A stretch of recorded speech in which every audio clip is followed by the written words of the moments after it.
Chapter 21. First Performance Shadow Slave. His words hung in silence. The sleepers looked at Sonny with a hilarious assortment of emotions, ranging from bewilderment to shock.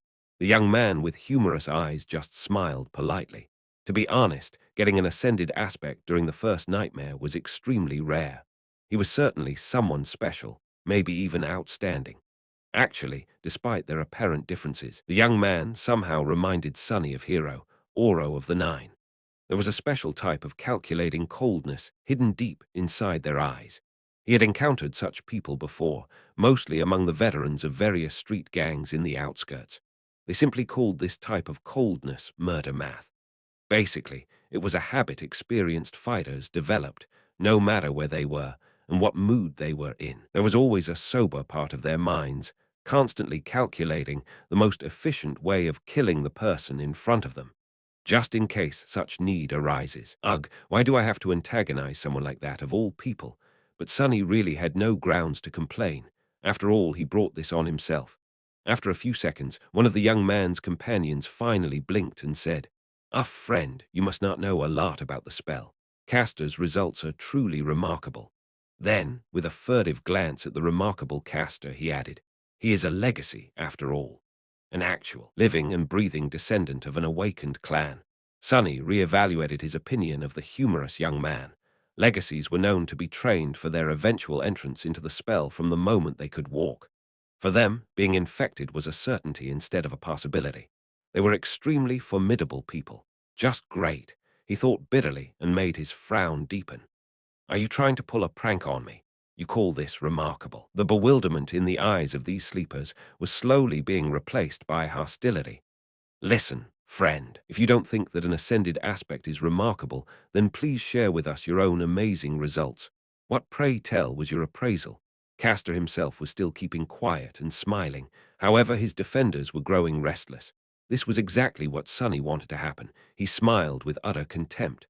"I would let you know my appraisal was, it was glorious. Yes, glorious.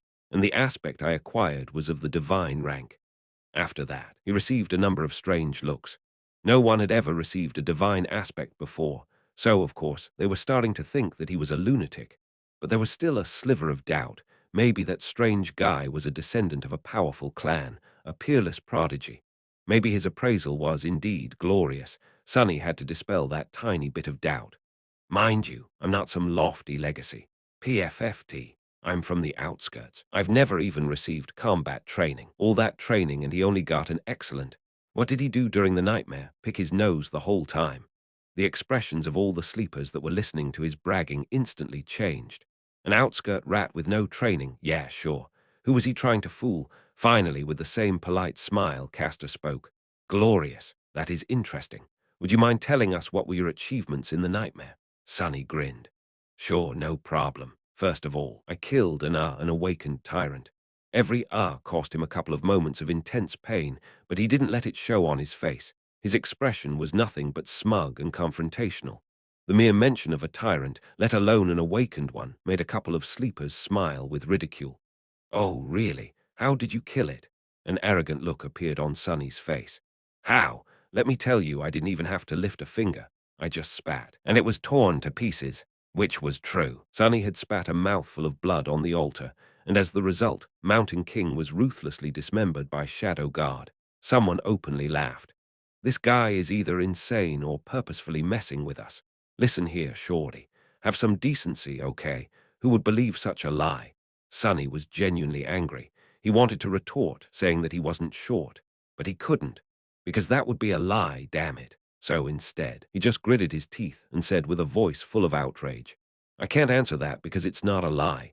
Are you really insisting that you had killed an awakened tyrant, and with a bit of spit no less?" Sonny knitted his brows. "That's the truth." More laughter followed.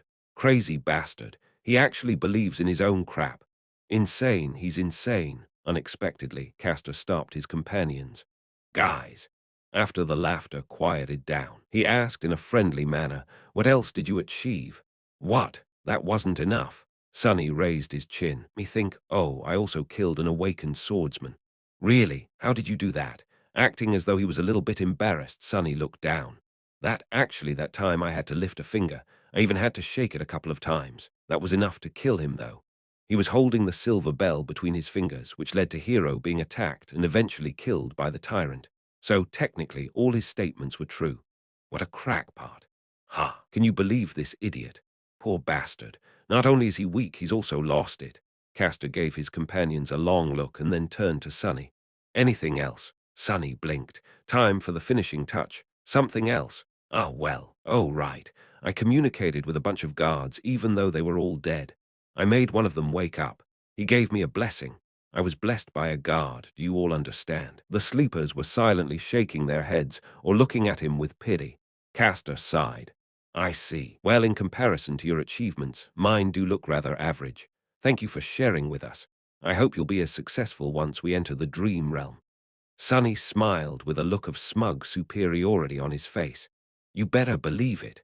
With that, he turned around and walked away. Ah, that's a job well done. He was pretty sure that after this performance, no one would ever believe that he actually had some kind of a powerful aspect or did anything worthy of notice during the nightmare. He only told them the truth, and yet managed to make everyone believe in the opposite of the truth. Such an incredible feeling. What did they think of him now? They thought that he was weak, grew up without any education in the outskirts, and had no training. More than that, he was apparently either insane or incredibly stupid. His temper was terrible. Truly pathetic and pitiful fellow. Now, whenever he was asked about his aspect, he could just honestly say that it was of the divine rank and be laughed at. People would rather believe that the spell had ceased to exist than that he was someone noteworthy. He could even scream about his accomplishments from the roof, and no one would believe him. Subsequently, no one would ever suspect that he had a true name. Just you wait, fools. One day I'll be the one laughing. As Sunny was walking away, he heard one of the sleepers talking to Castor. Why didn't you put that lunatic in his place? He has belittled you. After a short pause, Castor answered. His voice sounded low and mellow. Poor kid must have lost his mind in the nightmare. It often happens. He'll most likely die soon, so being kind is the least I can do. The corner of Sunny's mouth twitched. What a nice guy. He knew that Castor's words were based on a false assumption, but for some reason, still felt a cold chill running up his spine. Chapter 22, Corpse Corner Shadow Slave. Satisfied with his performance, Sunny walked back to the deserted corner of the hall. He felt people looking at him with mockery, contempt, and pity. No one seemed to be willing to stay close to him. It was just as well. He didn't want to be bothered anyway. Still, weren't their reactions a bit exaggerated? It's not like he was carrying an infectious disease. Well, except for the spell. But it wasn't really a disease, which everyone here should have known already. Finally, he extricated himself from the crowd and reached the corner. For some reason, sleepers were unwilling to approach it.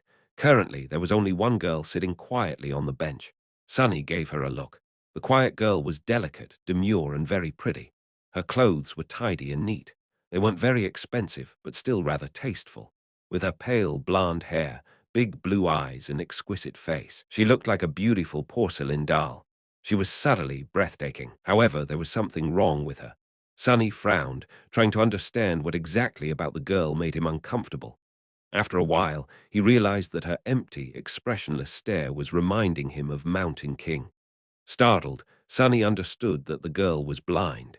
It took him a couple of seconds to compose himself. What a shame. A bit disheartened, he carefully sat on the opposite end of the bench. The girl wouldn't have survived the first nightmare if she had been blind prior to entering the spell, which meant that she lost her sight as the result of the appraisal. It was her flaw. Suddenly, Sunny felt very apprehensive. A cold sensation spread through his chest, and I thought my flaw was bad. No matter what aspect ability the blind girl had received in exchange for her sight, it was effectively a death sentence. A blind person had no chances of surviving in the dream realm, at least not with a dormant core. In some sense, the girl was already dead. She was effectively a walking corpse.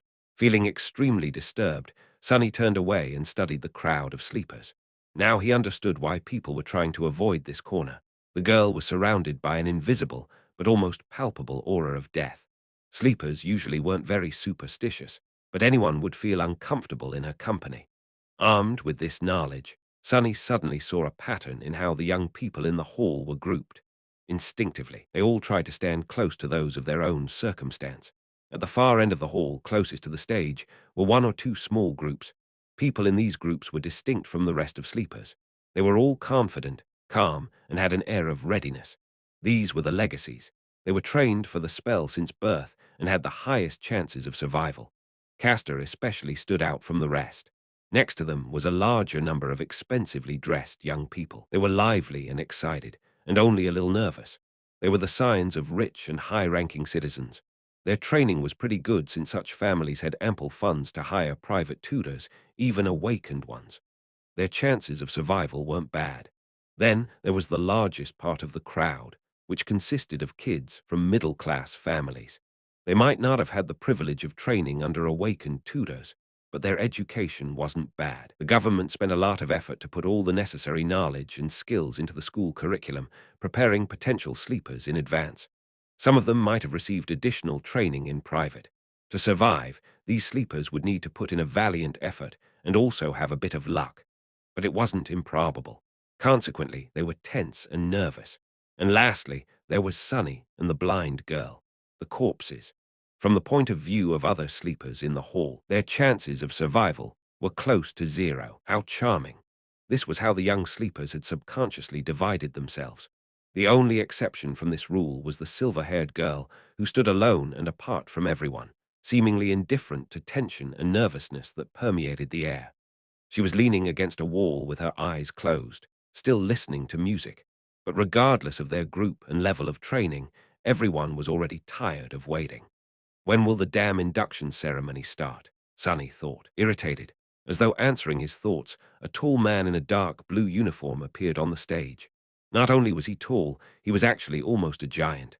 Sunny even wondered if the man's mother had sinned with a bear. Of course, it was impossible. Bears had gone extinct long before the spell even appeared.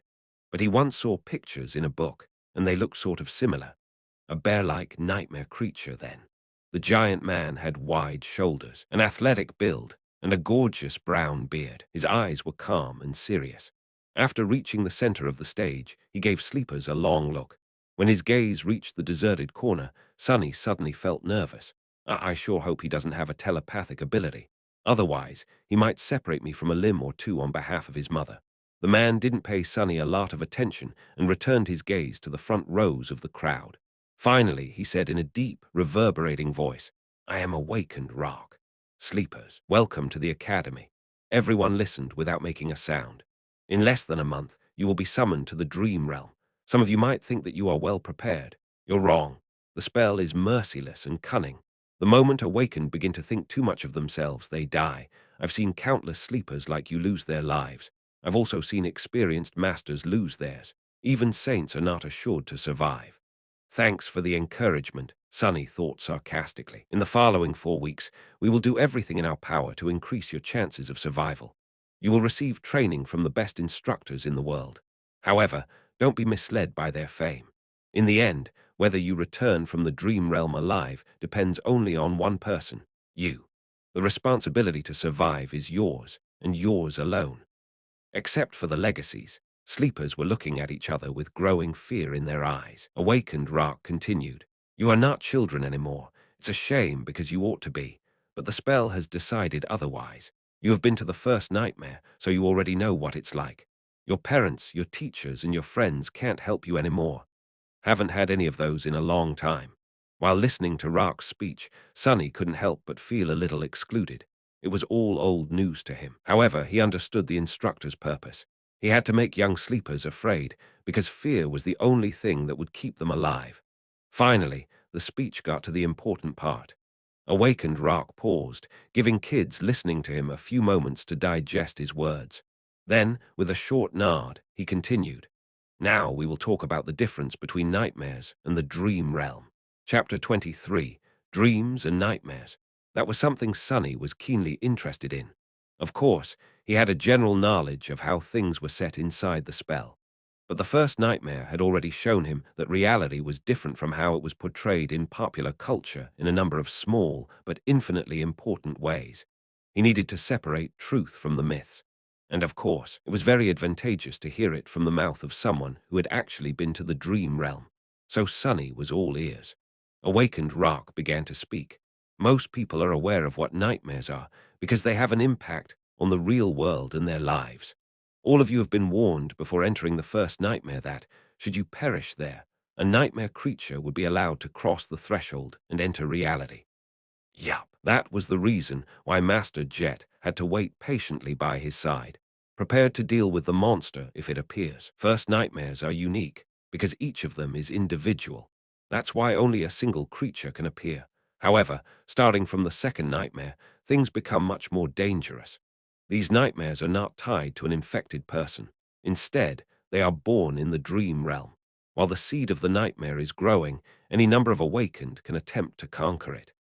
Hunting down nightmares was the main responsibility of the awakened. Sunny knew that much. Should they all die or fail to find the seed before it matures, a gate will open in the real world, letting through countless monsters. You all know the consequences. Other awakened will be forced to withstand the onslaught on this side, but then there can be massive destruction or losses among the civilian population.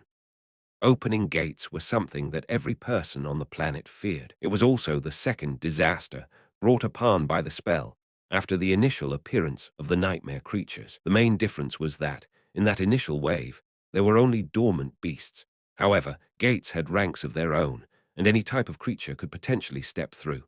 Not long before Sunny was born, a rank 5 gate opening left a whole continent uninhabitable. Luckily, high-rank gates were very rare. Awakened Rock's voice grew solemn. So it is not wrong to say that the purpose of the awakened is to enter the dream realm, seek out maturing nightmares and close them before any harm could befall the real world. From this, you can see that the dream realm and the nightmares are connected, but are not one and the same. If nightmares are the destination, then the dream realm is the road. But it is also so much more. Very romantic. Does Awakened Rock have poetic inclinations? Simply put, the dream realm is a world.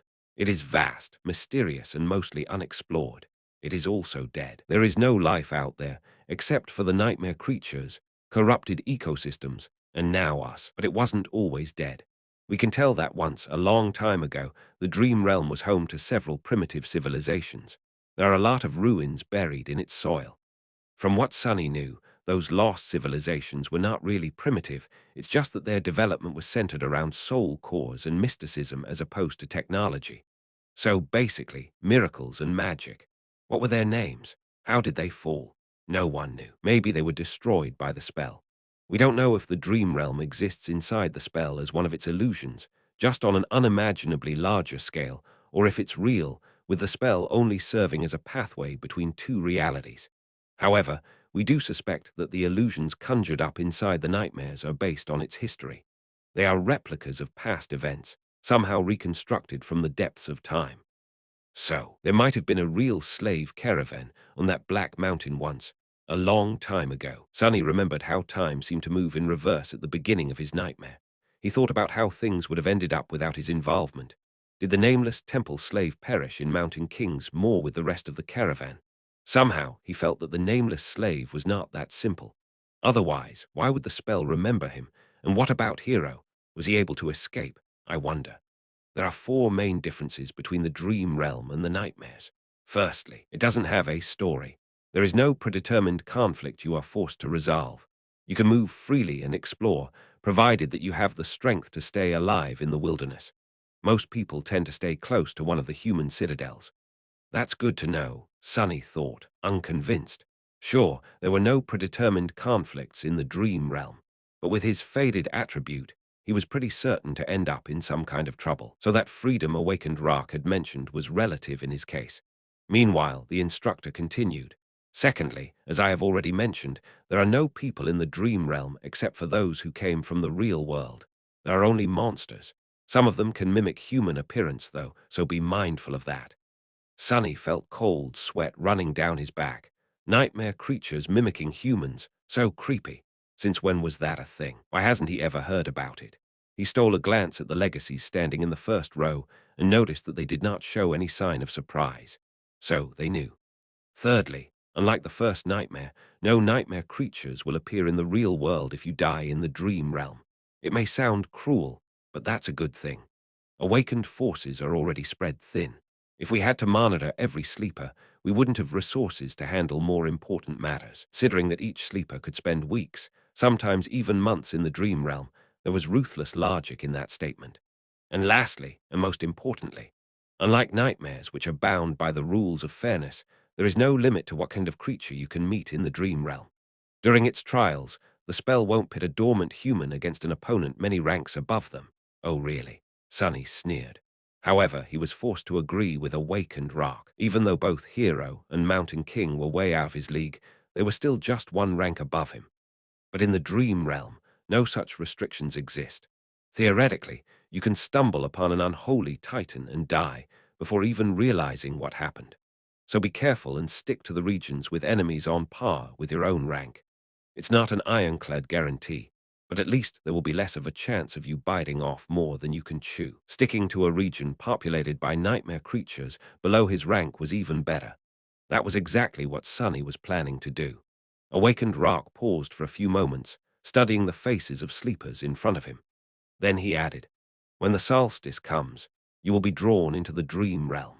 The exact location of where you will appear can't be predicted in advance, but there is a high chance that many of you will find yourselves in close proximity to each other. Band together and proceed to the nearest human citadel.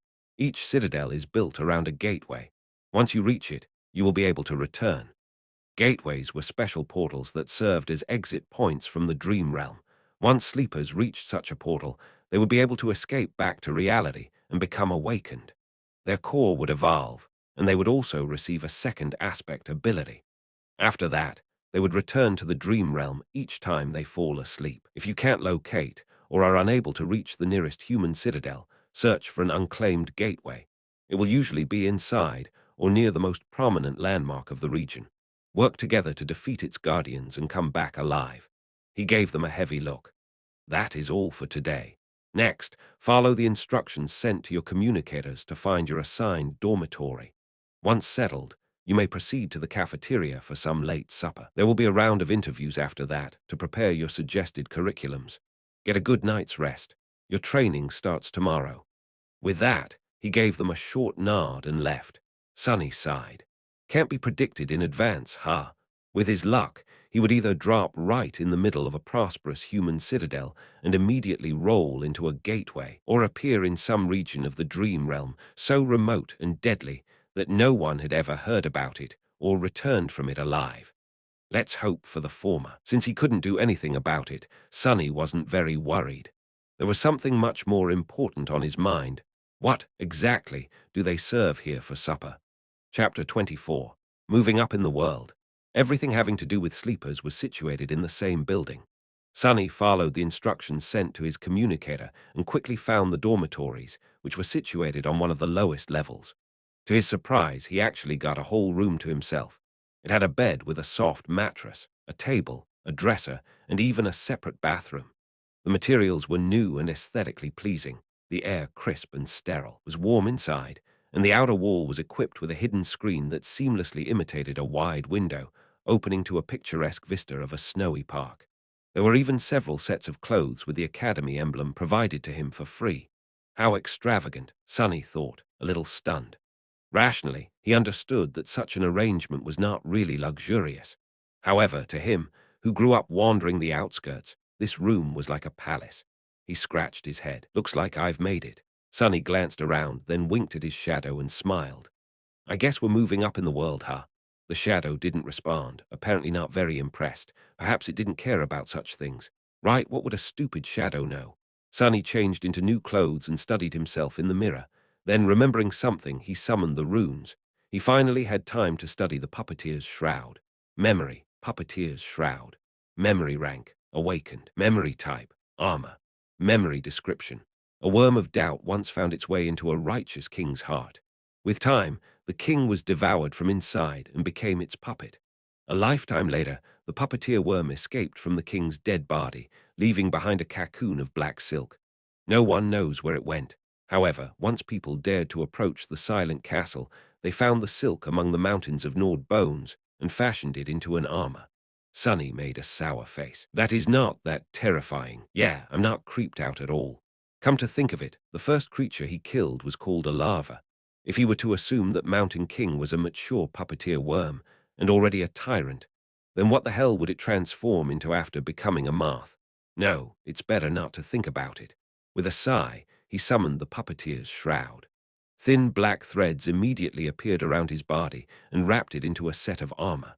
It was made of dark gray, soft fabric with several elements, such as bracers and shoulder guards, fashioned out of black, lusterless leather. The armor was light, understated, and did not restrain his movements at all. It also made no sound when he moved. Perfect equipment for someone who likes to lurk in the shadows. Sonny smiled. He knew that this armor would be tough to pierce for any creature below the awakened rank, which gave him a great advantage in dealing with all dormant monsters. He also felt a sort of strange, faint calmness while wearing it, a worm of doubt. Does it have enhanced protection against mental attacks? Somehow he was sure of it.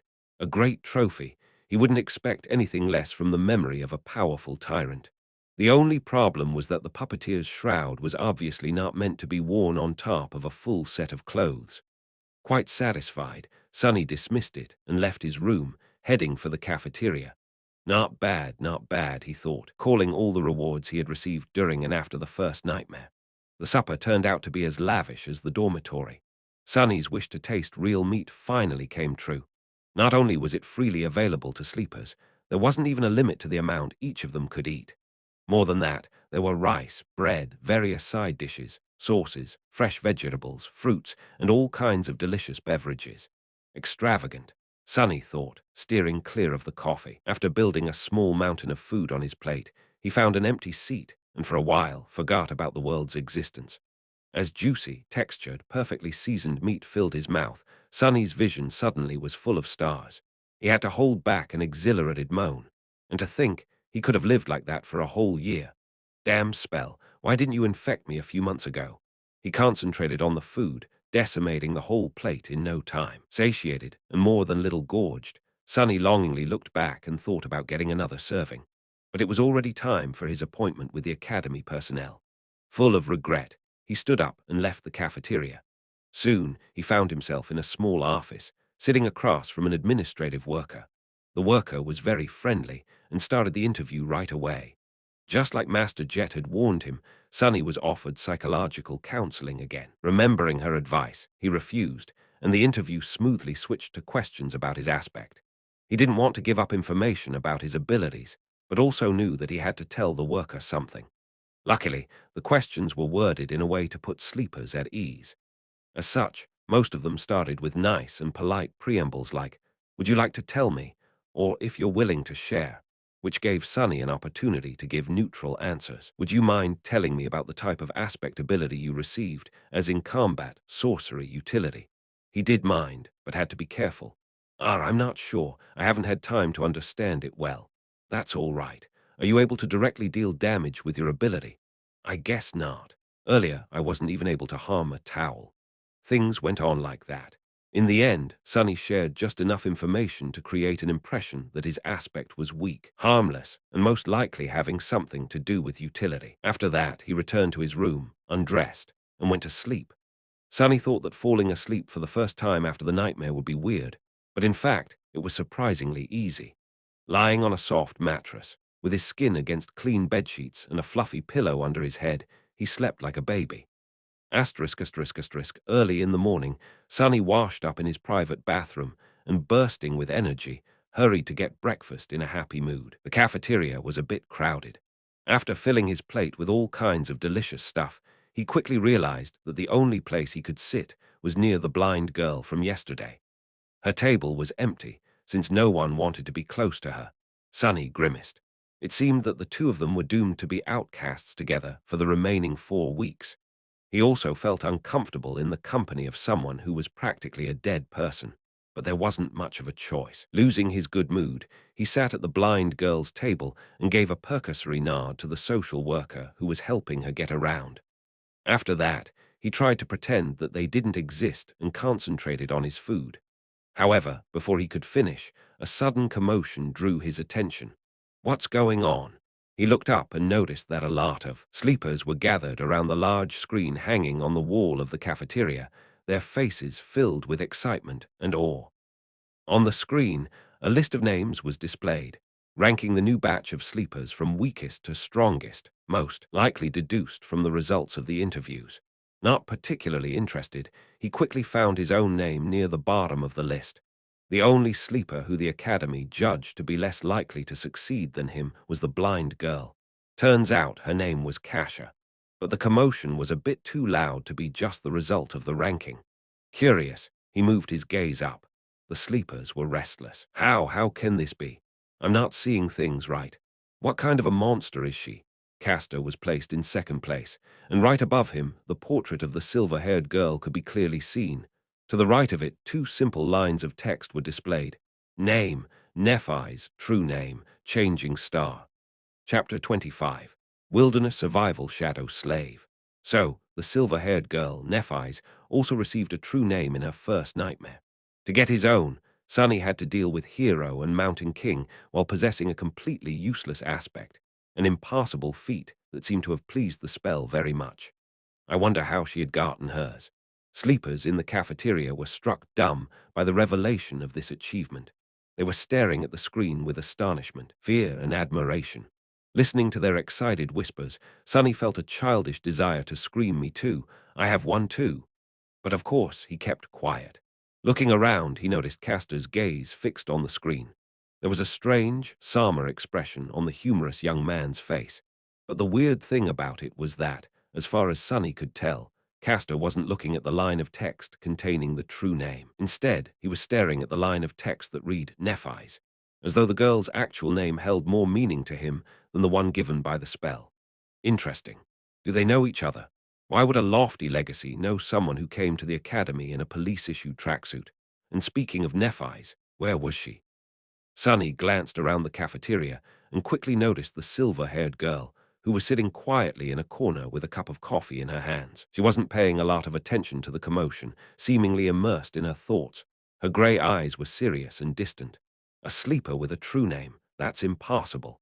It's technically possible. Smile of Heaven received her true name in the first nightmare, I think.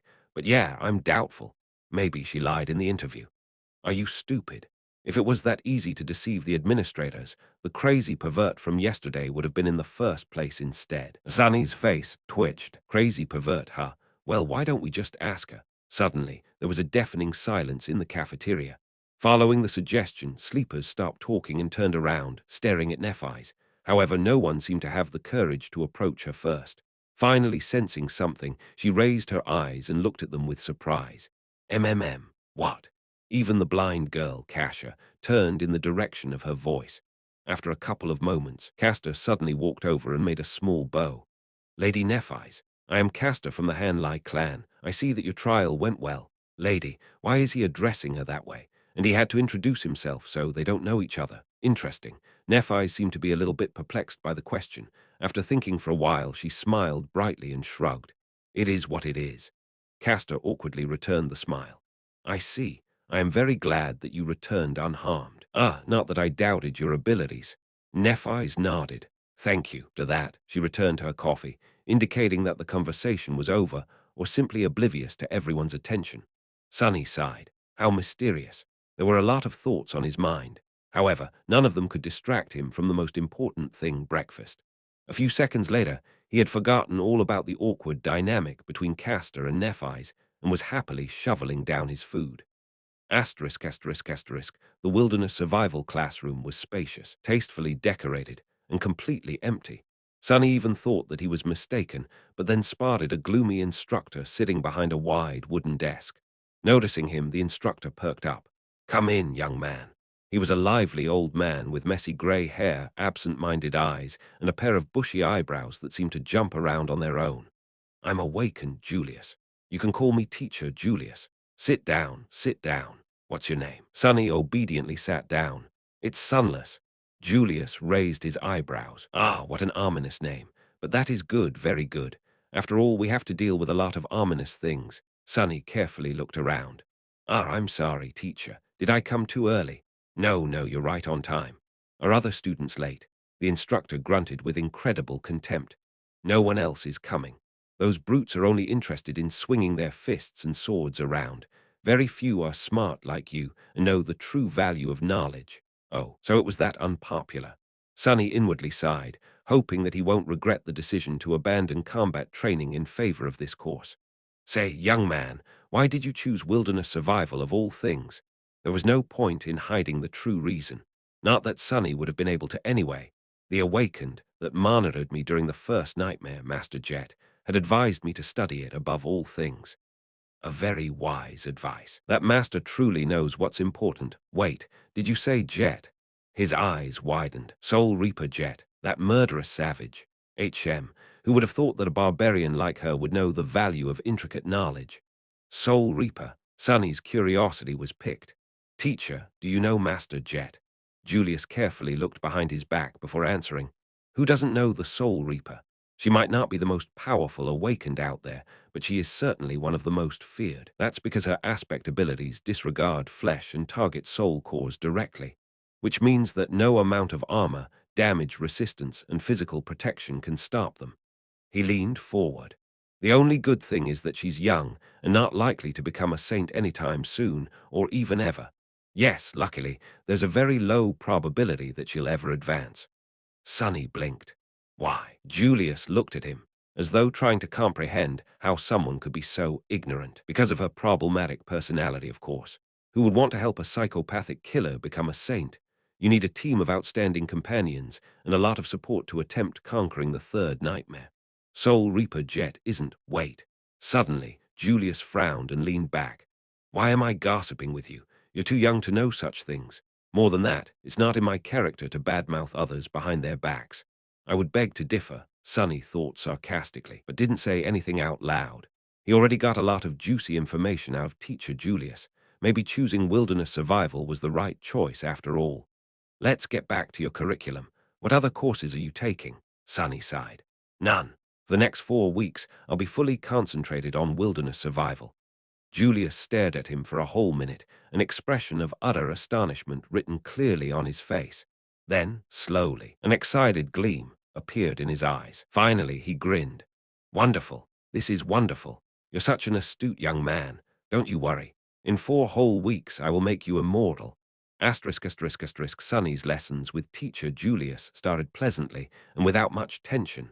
But just an hour later, he felt like his head was ready to explode. There was so much new information, and all of it was so strange and counterintuitive for someone who had never left the walled-off, sheltered confines of the city. From time to time, Julius gaped at Sonny's lack of knowledge and relevant experience. However, he had a good attitude and an endless enthusiasm for teaching. Whenever Sonny stumbled, he would patiently slow down and allow his student to catch up. The curriculum that Julius planned out was practically insane. There was an endless amount of theoretical knowledge to learn, practical lessons both in virtual reality and the real world, numerous subjects, and weird things to study. There were even several lessons dedicated exclusively to learning the basics of several dead languages of the dream realm. Why would I need to learn new languages? Sonny thought with self-pity. The spell automatically translates everything, but Julius was uncompromising. The spell is not a translator. Do you think it has the time to express the intricacies of human speech? Let's say you're seeking shelter in a ruin and find an inscription that reads, "Certain death ahead." There are 30 words for death in the rune language. Just by knowing the runes, you'll be able to deduce what kind of danger there is. On the first day, they studied until the sun was about to set. Only then did Julius decide to let Sonny go. Mentally exhausted and lamenting the fact that he had to miss lunch and dinner, Sonny decided to gently remind his teacher about the importance of food for maintaining high levels of concentration tomorrow. After returning to his room, he fell on a chair and stared blankly into the distance for a while. Then, as though remembering something, Sonny turned to his shadow. Right. He had a lot to accomplish before supper. He observed the shadow for a few seconds and then grinned. Let's see what you can really do. Chapter 26. Changing Star. Shadow Slave. Sonny was pretty sure that his shadow was capable of much more than just being a silent follower. After all, the spell had described it as being an invaluable helper. It was now up to him to find out how exactly shadow control could be of help. As in many other matters having to do with aspects, there was a certain level of instinctual understanding buried deep inside his subconscious. This understanding was either given to him by the spell or was something innate to every awakened. Sonny just had to sense the subconscious knowledge and learn how to put it into practice. Once again, he concentrated on sensing his body and spirit. then commanded the shadow to perform a series of simple motions. With each of them, he was growing more and more familiar with the feeling of controlling the shadow. Pretty soon, it was as natural to him as breathing and walking. The shadow felt like a part of his body. Satisfied with this initial result, Sunny carefully gave it a new command. Without pause, the shadow separated itself from the soles of his shoes, walked to the other end of the room and turned around, staring at him in slightly mocking silence. Sunny was left without a shadow. This is not scientific at all, he thought with an amused smile. Science never really applied to anything having to do with the spell, after all. As the shadow walked away, he felt a very weird split happening in his mind.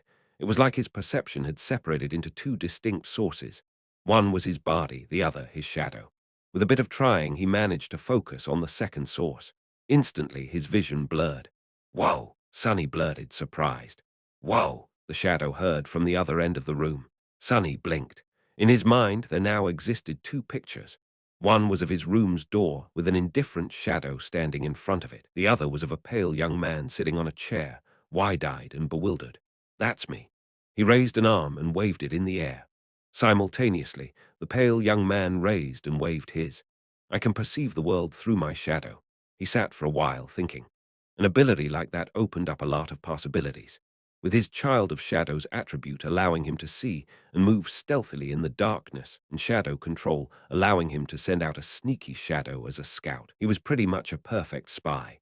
A spy was someone who gathered information without exposing themselves to a lot of risk. A role like that suited Sunny's taste very much. Of course, spies were also able to strike from the shadows with deadly precision. Armed with information, they were masterful ambushers.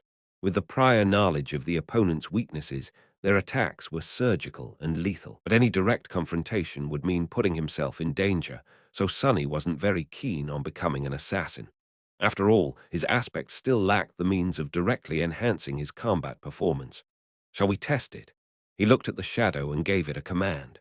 With an exaggerated sigh, the shadow bent down and nimbly slid under the door. Instantly, he could see both the room and the hallway outside. Sunny closed his eyes to focus on the picture projected from the shadow. Moving stealthily from one shadow to another, it glided down the hallway. With a bit of timing and consideration, his scout was practically invisible. Sunny passed by a couple of sleepers and listened in on their conversation. Not finding it very interesting, he continued forward. Finally, the shadow stopped at a corner. To its left were the elevators, to its right, the way to the girls' dormitory. All sorts of provocative images immediately entered Sunny's head.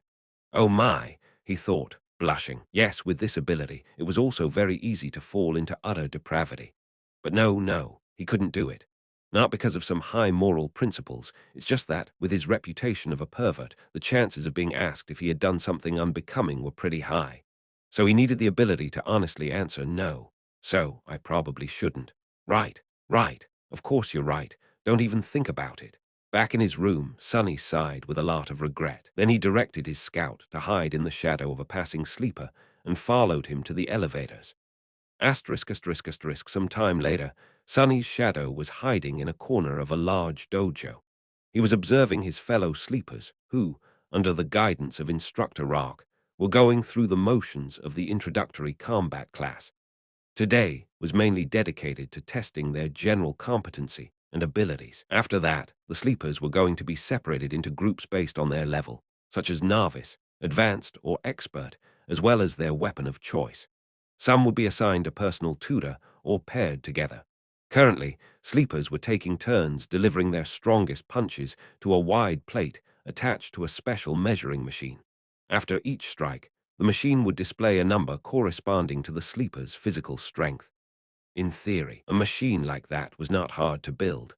However, considering that many of sleepers had combat-oriented aspects that enhanced their might in a variety of ways, it was actually a marvel of engineering and durability. Their technique and training also affected the final result. Most people were getting numbers ranging from 10 to 14. It was considered a good result, something that only the most athletic people could reach. However, a lot of sleepers, obviously those with enhancing aspects, were able to achieve a score of 15 or even 16. "I would probably get 10 or 11, Sunny thought, feeling a little bored. Then he suddenly perked up, noticing that it was turn for Nephi's, the highest-rated sleeper of their batch, to strike the plate. The slender girl approached the machine and, without much preparation, delivered a sudden, crushing blow. Sonny wasn't very well versed in martial arts, but even he was impressed by the flawless economy and speed of her execution. She had a lot of training. Nephi's was becoming more and more intriguing. What's her actual background? After a short pause, the machine displayed the result. 16. Sonny felt a bit disappointed. Not that impressive. I was expecting more. She was the proud bearer of a true name, after all. After that, only Castor remained. This time, Sonny couldn't even see the flying fist. It was just too fast. The machine trembled and took more time calculating. Finally, two numbers appeared. 21. Everyone gaped at the display, stunned. More than a few admiring looks were thrown at Castor, who simply bowed and took a step back. Instructor Rock smiled. Not bad. Now, we will move to sparring and evaluate your general level of training. I need 2 volunteers to begin. Nephi's was the first to step forward and walk to the center of the ring. A couple of seconds later, a tall and extremely muscular sleeper followed and faced her. The rules are simple. Make your opponent's back touch the floor or throw them out of the ring. Use whatever abilities and techniques you find appropriate. Oh, the show is starting. Watching sleepers fight each other was not only entertaining, but could also provide Sonny with knowledge of their powers. Back in the room, he leaned forward and rested his chin on his palms. Go Nephi's. The tall guy attacked, without wasting any time. His muscles bulged, threatening to tear the soft fabric of his white darbak. He advanced like an unstoppable mountain, sending a vicious kick flying. A second later, he was lying on the floor with a dumbstruck look on his face. Nephi's didn't even change her stance. Instructor Rock gave her a cheerful look and grinned. Next. What followed could only be described as a massacre. One after another, Nephi's managed to defeat almost every single sleeper present in the dojo. She didn't seem to be faster or stronger than them, but each time someone entered the ring to fight her, they would inevitably end up beaten and thrown to the ground. Sonny watched the process with a growing sense of amusement. However, at some point, even he felt a bit of unease. Nephi's moved with the calm precision of a battle machine. Her technique was clean, graceful, and ruthless. No matter what type of attack was thrown at her, she was able to either predict or instantly react to it, then deflect and turn it against the attacker with the minimum amount of effort. It didn't matter whether her opponent was poor, rich, or a legacy. Everyone would end up dealt with in a matter of seconds. What's more, through the whole process, the composed expression on her face didn't even change once. It was like Nephi's was made out of metal. Is she even human? Sonny thought, suddenly apprehensive. What was he going to do if this changing star were to end up as his enemy? The best course of action would be to run away, or better yet, try not to antagonize her to begin with. After all, the sun was also a star, and shadows didn't mix well with sunlight. Finally, Castor was the last one remaining, once again. However, he didn't seem to be perturbed by the miserable failure of every other sleeper. With a soft smile on his lips, the young man stepped into the ring. Castor and Nephi's faced each other. Their eyes locked for a few seconds, and then Castor slightly bowed. Lady Nephi's, please excuse me in advance. What is he going to? A moment later, Sonny opened his eyes in shock. Chapter 27. Measure of Power. Shadow Slave. It seemed like Castor suddenly ceased to exist. However, it was only an illusion. The truth was that he was just moving so fast that the human eye wasn't able to keep up with his movements. If it wasn't for the special properties of shadow sight, Sonny wouldn't have been able to perceive anything either. Even then, he only noticed a hazy blur streaking through the air. In a fraction of a second, Castor covered the distance between him and Nephi's and delivered a devastating blow. However, despite his astonishing speed, she somehow managed to react in time, slightly turning her body to deflect the strike. But it still wasn't enough. Although Nephi's had managed to avoid being hit squarely in her center of gravity, Castor's fist ended up connecting with her shoulder, sending the girl into a spin. Not wasting any time, Castor disappeared again. His plan was very simple. While Nephi's was still under the impression that the enemy was in front of her, he was going to use his unnatural swiftness to circle around and attack from the back. The young man appeared behind the oblivious girl, ready to finish the fight with one decisive strike. Just as he planned, she seemed to be preparing to attack in the direction he had been seen just a split second ago. Gratified, Castor shifted his weight. putting it all into his fist. However, at the last moment, Nephi suddenly changed her stance and threw her elbow back with frightening force. Castor's eye widened. It was all a feint, and now that he had committed to a strike, there was no simple way to stop. No matter how fast he was still subject to the laws of inertia. The elbow was approaching his face with a profound feeling of inevitability, and yet Castor still managed to avoid it, even if it was just by a hair's breadth. His speed advantage was just too big. He then proceeded to trip and push Nephi's, sending her flying to the ground. However, just before she was about to hit the mats, the young man carefully grabbed the collar of her darbak and gently pulled, slowing down the fall and allowing Nephi's to land on the floor without any impact. Lying on her back, the girl blinked a couple of times and looked up at him. The whole altercation lasted no more than 2 seconds. Back in his room, Sonny opened his eyes in shock. So that's an ascended aspect. That's cheating. A sleeper had no business being that fast. The powers bestowed upon them by the spell were supposed to be in their infancy. But Castor was a legacy, after all. Who knew how many soul shards were fed to him prior to enrolling into the academy? Back in the dojo, Instructor Rock grunted and gave Castor a nod. Nephi slowly rose to her feet. The rest of the sleepers were gawking at the young man with reverence, whispering among each other in hushed tones. It seemed that his performance left them with a deep impression. However, Castor himself wasn't very elated. He glanced at Nephi's with an unreadable expression. That was because, unlike the rest of them, he came to a certain realization.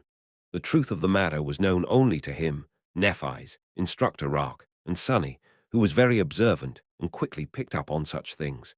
The thing that sleepers failed to notice was that Nephi's did not use her aspect ability when facing Castor. In fact, she had not used it at any point during today's testing. No one even knew what her ability was, and yet, despite his powerful aspect, Castor barely managed to clutch a victory against her. What a monster, Sonny thought, full of unease. The shadow hiding in the corner of the dojo seemed to agree with him wholeheartedly. After that, the introductory combat class was over.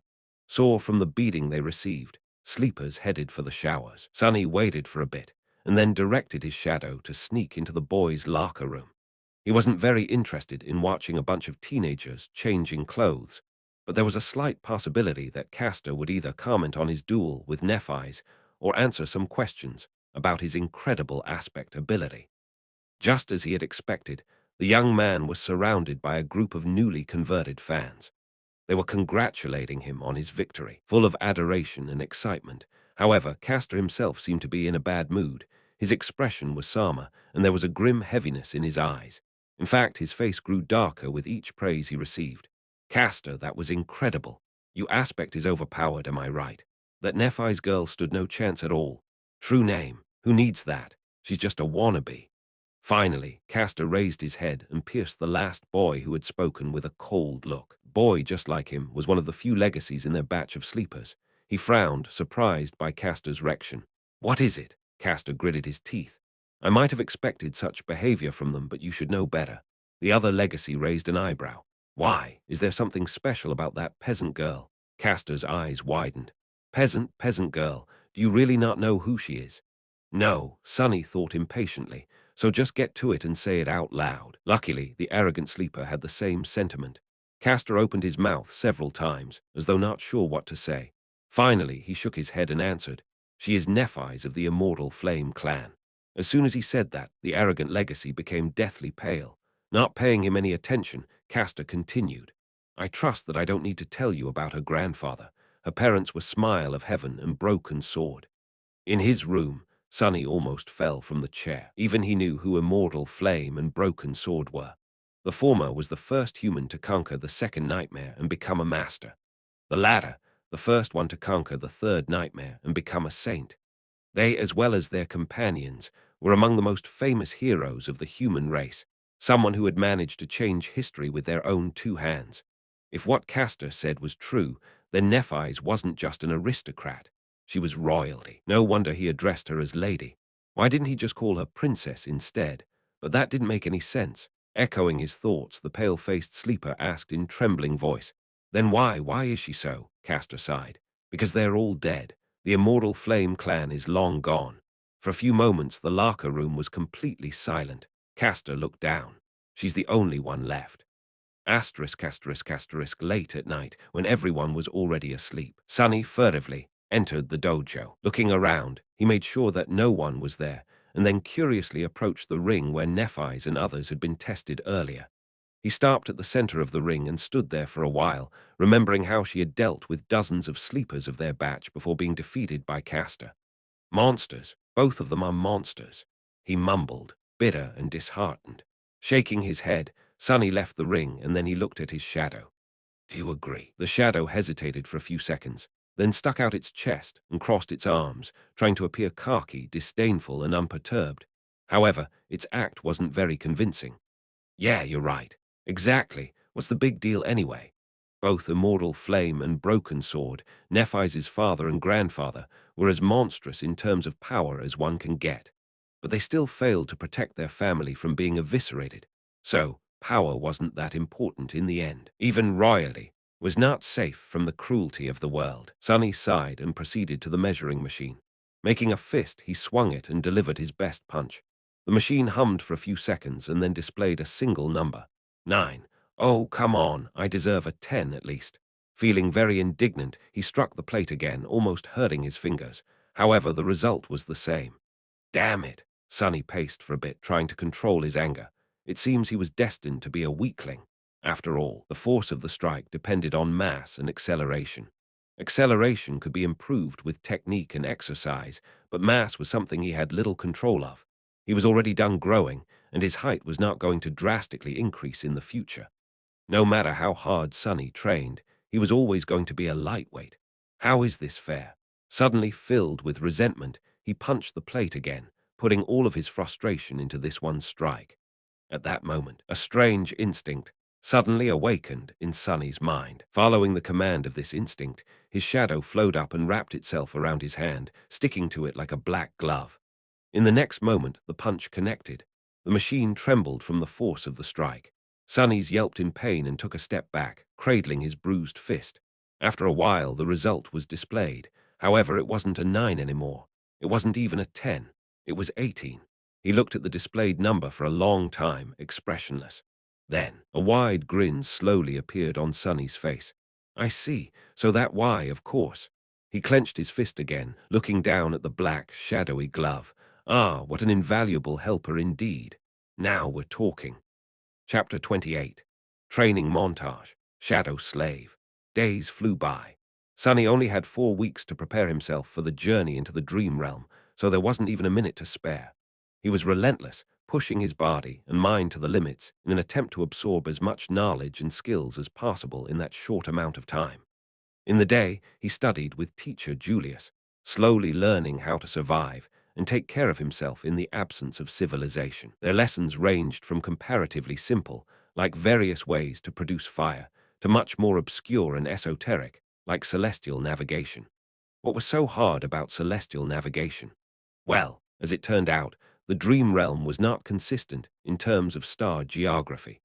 Different regions had different stars and constellations, as well as a different number of moons.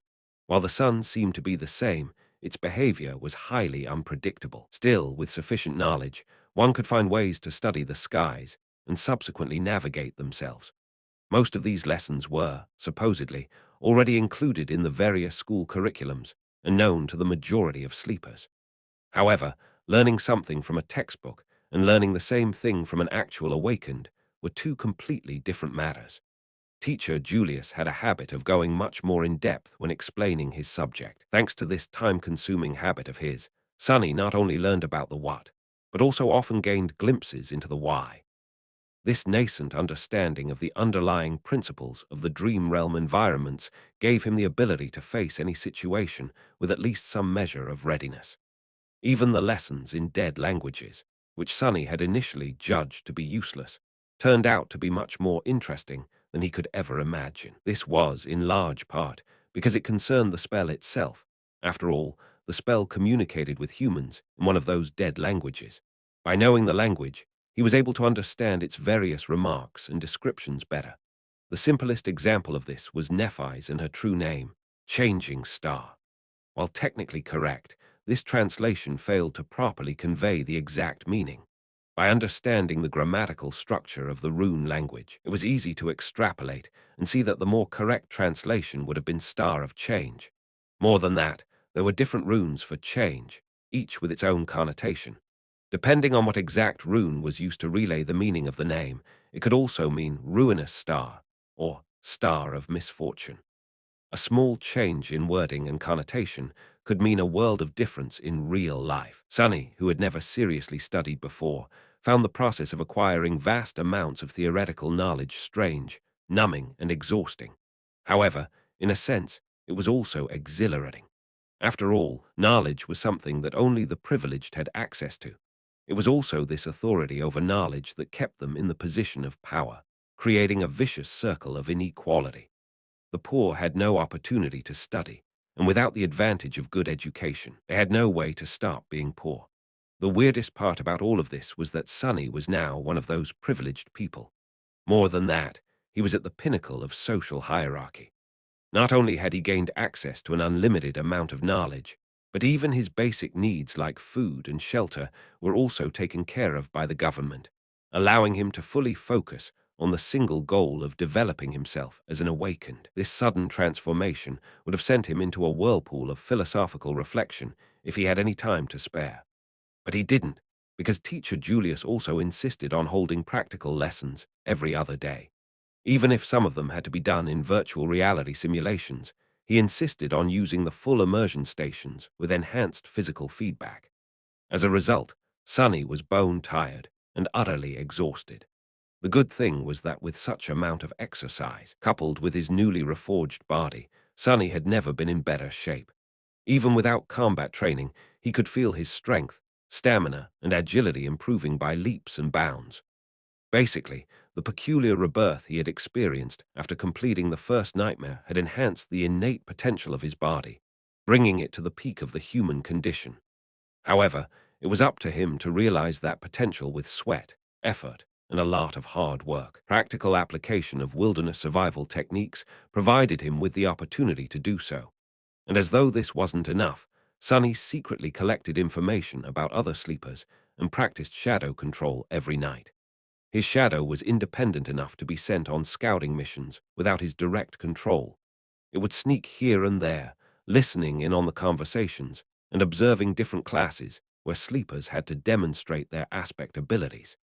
Then, after Sonny had finished his supper and returned to his room, it would come back and share everything it had heard and seen during the day. The only problem with this arrangement was that the shadow, despite its outward snarkiness, turned out to be rather naive. It didn't quite understand how the human world worked, and as such, often failed to distinguish between useful information and meaningless chatter. So, most of the time, Sonny would receive nothing of value or juicy gossip, instead of important secrets. This is how he learned that in the sleeper center, romance was in the air. After all, there were 100 beautiful young people locked underground in close proximity to each other, with the added spice of a deathly threat hanging above their heads. Many felt that life was short, and it was their time to seize the day. Passion bloomed in the shadow of approaching danger. Sonny was excluded from this whole side of the thing, of course. Firstly, he had already positioned himself to be perceived as an unlikable lunatic. Secondly, he simply had no time for anything except for his lessons and training.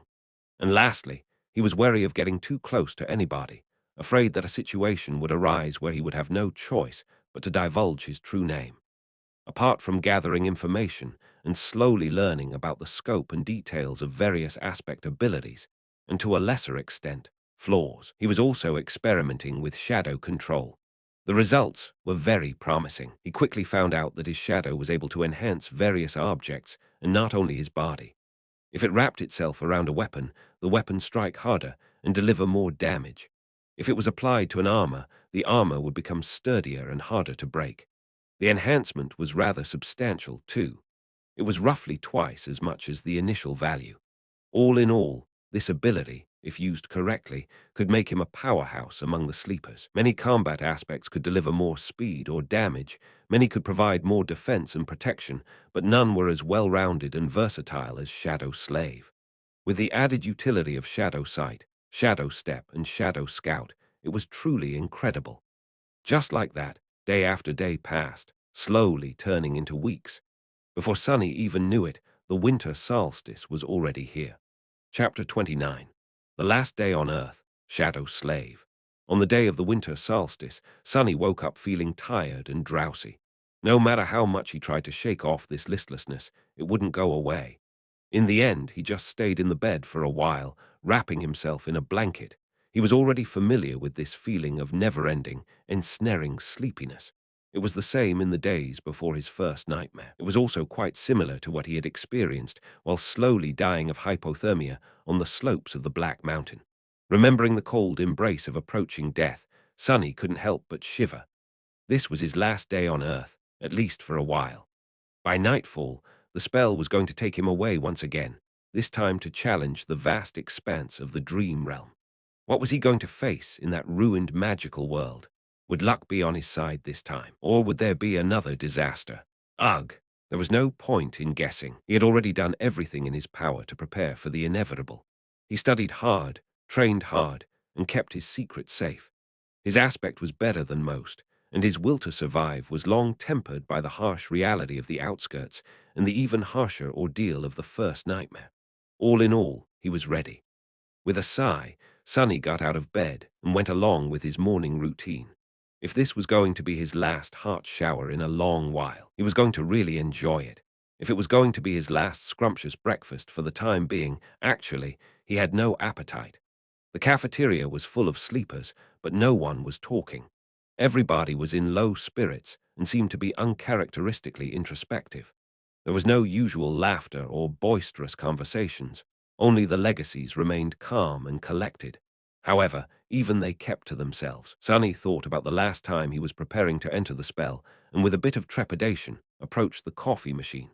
During his stay in the academy, he had long discovered that a lot of people were in a habit of adding sugar and milk to their coffee. So, on this auspicious day, he decided to give it another try. After all, it was nice to have a tradition. A few minutes later, he had taken his usual seat near Kasia, the blind girl. Despite their compulsory closeness, they had not talked to each other even once, just like two strangers forced to share the same space by circumstances beyond their control. Sunny did not see a reason for anything to change today. However, as soon as he took the first sip of coffee, Kasia suddenly turned her head and stared at him with her beautiful, blind blue eyes. Unnerved, Sunny looked around, checking if someone else had attracted her attention, and after making sure that there wasn't anyone standing behind him, asked, "W what?" Kasia was silent, as though hesitating if she should reply, and then suddenly said, "Happy birthday." "What?" Sunny frowned, trying to comprehend the meaning behind her words. Then a flash of surprise appeared on his face. "Oh, right. It's my birthday today." He had completely forgotten about it. He was turning 17 today. Wait, how did she know about this? Sunny gave the blind girl a strange look, opened his mouth, and then decided to let the issue go. She was just too creepy. "Ah, thanks." With a nod, Kasia turned away and seemingly lost interest in having a conversation once again, which was for the better.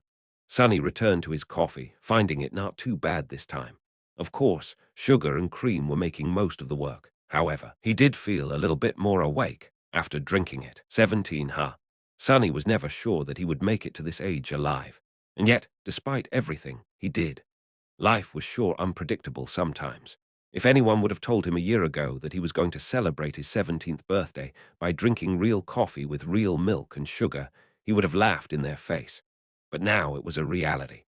Unwillingly, Sunny remembered all the people who used to celebrate his birthdays with him a long time ago. Before his mood turned sour, he decisively dispelled these thoughts and forced himself to smile.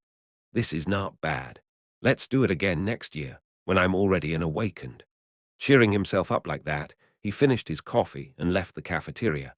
There were no classes today, but he still visited the wilderness survival classroom and said his goodbyes to teacher Julius. The old man got pretty emotional when sending him off. He gave Sunny one last tip, a dozen or so times in a row, and even promised to apply for a research assistant position to be opened after the young man had become a full awakened. Sunny left thanking him for his time and patience. After that, there wasn't much to do. When the sun was close to setting, Instructor Rock gathered them in the foyer of the sleeper center and led them outside.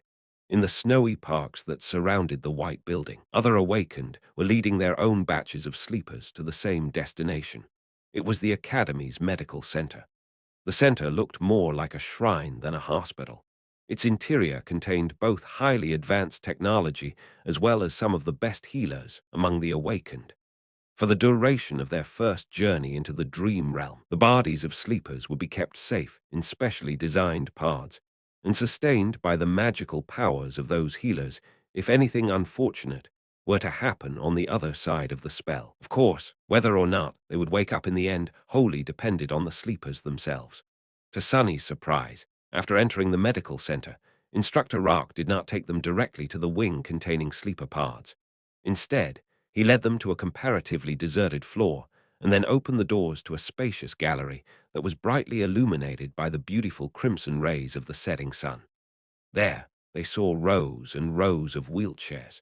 In each wheelchair, there was a person with a blank, strangely peaceful expression on their face. All these people were completely silent, motionless, and still. They did not show any reaction to the appearance of guests. They all seemed to be empty. In the eerie silence, Sonny felt his hair standing up and a creeping terror sipping deep into his heart. Instructor Rock looked at the empty people with solemn eyes. "There is a reason I brought you all here. Look well and remember. Some of you may know who these people are. For those of you who don't, they are called Harlow." He gritted his teeth. Each one of them was once either a sleeper or an awakened. Some of them were weak, some of them were strong, some were even incredibly powerful. All of them have perished in the dream realm. Their souls are gone, Sonny realized, horrified. If you're lucky, once your spirit is destroyed, your body dies with it. But if not, you'll become just like them. Harlow. Instructor Rock glanced in the direction where Castor and Nephi stood, and then added, "So don't die out there." Asterisk, asterisk, asterisk. Half an hour later, sleepers had been led to their personal rooms and were preparing to enter the pods. In one of the rooms, the blind girl, Kasha, was helplessly trying to orient herself in the unfamiliar space, touching the walls and strange pieces of machinery with her hands. Tears were streaming down her beautiful, doll-like face. In the other room, proud Legacy Castor was staring listlessly at the floor. His lips were moving, repeating one strange phrase over and over again. He was trembling. Somewhere else, Changing Star Nephi's, the last daughter of the immortal Flame clan, was looking down at her hands. Underneath her skin, soft white radiance was slowly growing brighter and brighter. Her face was contorted in a grimace of harrowing agony. And finally, there was a room where Shadow slaved sunless, lost from light, turned away from the sleeping pod and glanced down at his shadow. "Well, are you ready?" The shadow shrugged and didn't answer. Sonny sighed. "Yeah, me too." With that, he stepped forward and climbed into the pod. Asterisk, asterisk, asterisk. In the vast echoing darkness, he heard, "Welcome to the dream realm, sunless." Chapter 30. Starless Void. Shadow Slave.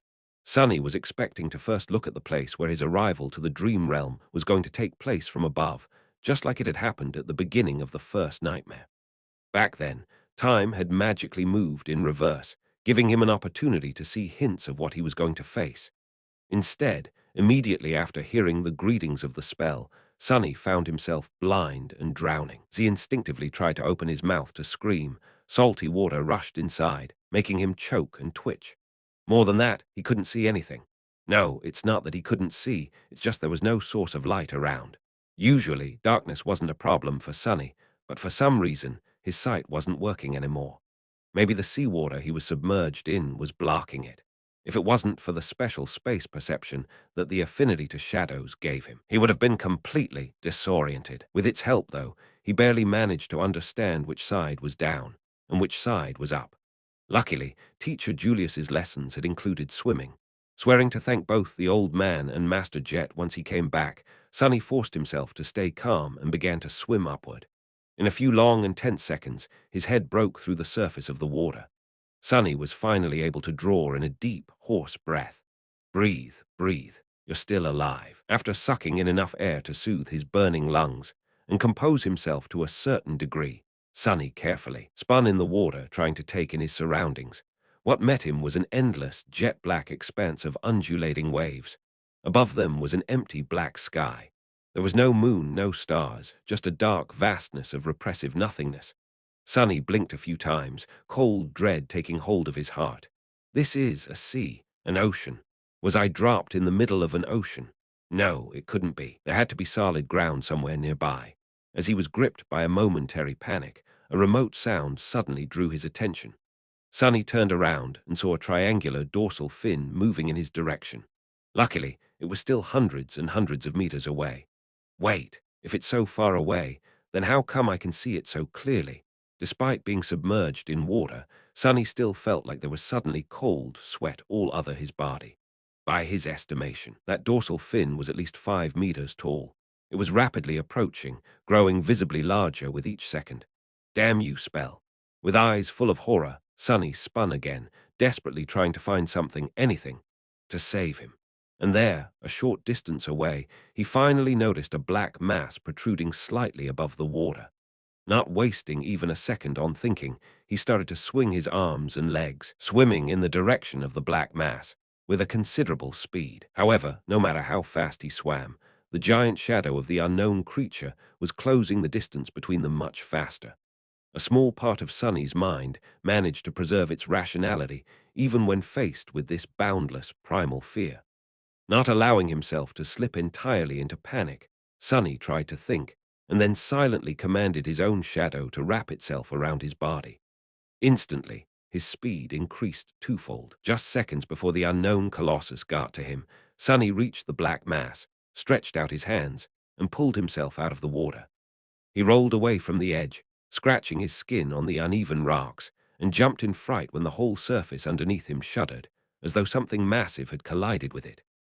As Sonny backed out, terrifying jaws appeared from the water, with rows and rows of giant teeth, each one as long as he was tall. He opened his eyes wide, understanding that the rock he had climbed on was not tall enough to save him from the monster.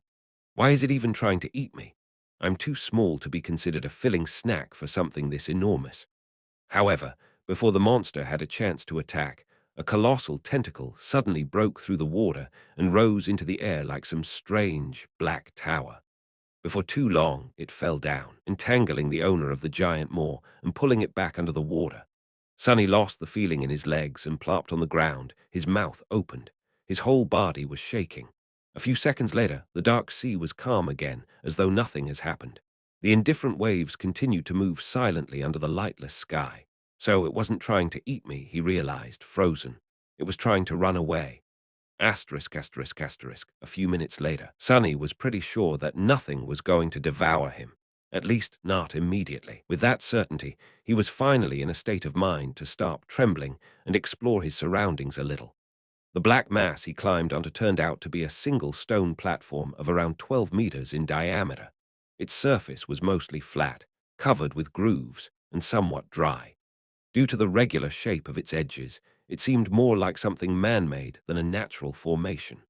But then again, here in the dream realm, it was hard to be sure that something man-made was actually made by humans, as opposed to better not to think about it. The platform wasn't connected to anything, existing as a tiny island in the sea of darkness. There wasn't anything else above the water for as far as Sonny was able to see. After discovering that fact, he also realized something else. It was that he was wet, cold, and completely naked. Ha! In his defense, the clothing situation was the last thing one would think about when trying to save themselves from abyssal monsters. Also, it's not like someone was here to witness his stark paleness and private bits. Still, it was sort of cold. Sonny summoned the puppeteer's shroud and watched as dark grey garments covered his body. It even came with a pair of high, soft-soled leather boots. Clad in grey fabric and lustreless leather, he suddenly felt much safer, not to mention warm. After that, Sonny sat down in the middle of the platform, as far away from water as he could, and tried to remember the unique characteristic of every explored region of the dream realm he could think of. Unfortunately, none of them matched this starless, dark void. Of course not, he thought with a bit of resentment. Even if some unlucky humans had ever come here, I doubt that they were able to return to the real world alive. Not with those things hiding underwater. Not yet desperate enough to leave the platform and try to swim away in search of land. Sonny decided to wait and see. Maybe something was going to change as time went by. With a soft sigh, he habitually looked for his shadow. However, due to the total darkness that surrounded him, it couldn't really be seen. He just barely felt its presence. This must be a paradise for you, right? All this gloom and not a star in sight. The shadow, of course, did not answer. Anyway, good job earlier. With a nod, Sonny lay down, using his hands as a pillow. Not thinking about much, he stared into the black sky and waited. The sound of the undulating waves was actually quite relaxing. After a while, he closed his eyes and listened. Minutes merged together, growing into hours. Suddenly, Sonny caught a slight change in the sound of the sea. It was as though something was shifting. He opened his eyes and noticed that one corner of the sky was slowly turning grey. Soon, a glimpse of a pale sun could be seen rising above the horizon. A new day had come to the starless void, and with it, the dark sea suddenly